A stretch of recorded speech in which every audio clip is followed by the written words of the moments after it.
नहमदुहु व नसल्ली अला रसूलिहिल करीम। रावलपिंडी से हमारे पास सवाल आया कि हज़रत सैयदना दाता गंज बख्श रहमतुल्लाह अलैह की पैदाइश कब हुई और आपका विसाल कब हुआ। हज़रत सैयदना अली बिन उस्मान अलमारूफ़ दाता गंज बख्श रहमतुल्लाह अलैह, आपका जो नाम है असल नाम है अली बिन उस्मान है।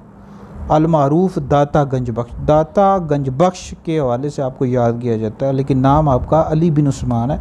अब अफ़गानिस्तान का एक इलाका था गज़नी, वहाँ के आप रहने वाले थे और वहाँ एक मोहल्ला आता है जवेर, तो वहाँ पर दाता साहब रहते थे, तो इसी वजह से आपको जवेरी कहा जाता है। आप हसनी हुसैनी सैयद हैं और 34 साल की उम्र में आप लाहौर तशरीफ़ लाएँ। आपके पीर साहब ने आपको हुक्म दिया था तो आप लाहौर तशरीफ़ लाए।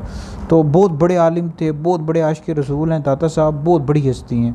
और इस आपकी जो मारूफ़ व मशहूर किताब है कश्फुल महजूब, ये बहुत ही ज़्यादा मारूफ़ है, मशहूर है और आपने अपने अखलाक किरदार से लोगों को बहुत ज़्यादा मुतासिर किया और कई लोग मुसलमान हो गए थे।